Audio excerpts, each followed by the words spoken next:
A panorama picture provides a doctor with a good overview of the condition of your facial bones.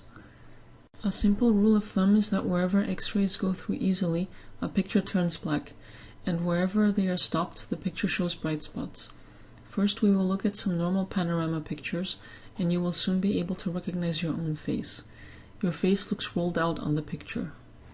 You can easily recognize the lower jaw, the jaw joints, which are round and regularly spaced when healthy, and there is also a clear joint cleft.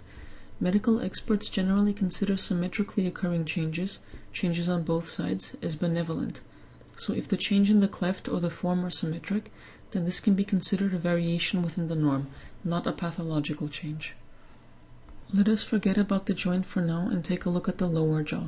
You can recognize the teeth, and if you take a good look, you can see a dark strip running almost the whole length of the lower jaw. Dark means that the X-rays go through, so this area has less bone. It contains a nerve in a hollow bone canal. This nerve gives the lower jaw feeling, and when the dentist gives you a shot and your lip starts to feel numb, it is this nerve which goes lame.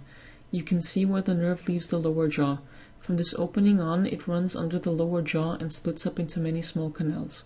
You can recognize the teeth, shown here in blue, which are separated from the bone, shown here in black, by a very fine gap, the periodontal gap. The tooth also shows dark shadows, shown here in green. Here there is less dentine, which is why the picture goes dark. This is the dental nerve. The bone of the upper jaw which holds the teeth is built like the lower jaw. It borders on the maxillary sinuses, which border on the eye sockets. Since there is less bone here, the maxillary sinus is usually filled with air, and the eye is filled with liquid. These areas are also dark. Every once in a while you can make out white lines, which are projections of the cheekbones. The cranium is shown spread out. It is also easy to recognize the nasal cavity and the nasal septum. An experienced doctor can tell a lot more from a panorama view. The structures described here enable a general overview. The contrast, clarity, and demarcation of the structures in question are also analyzed, not just the structures themselves. Now you can see a panorama picture of the source of a toothache. The demarcation of the maxillary cavity is green.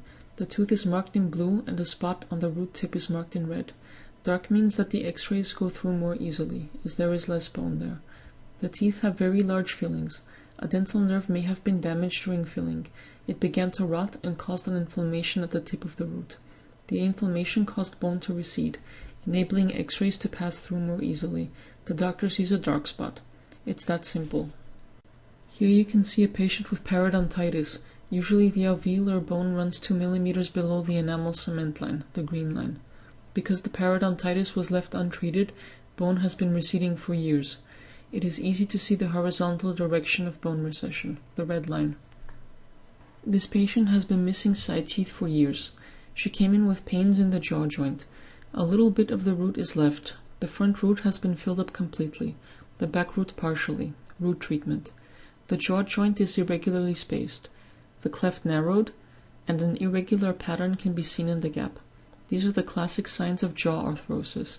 The strain of chewing was not borne by the teeth but by the jaw. Over the years, this led to arthrosis. Here you can see a shadowy maxillary sinus, meaning that the maxillary membrane, unlike the other side, is much thicker, shown in blue. This indicates an infection of the maxillary sinus, caused by molars, shown here in red. Molars often protrude into the maxillary sinus with their roots, or are very close. So if the dental nerve dies and this goes untreated, then the inflammation in the bone, shown in green, may cause an infection of the maxillary sinus due to the anatomical proximity. As you see, an X-ray is a shadow play, as are many things in life.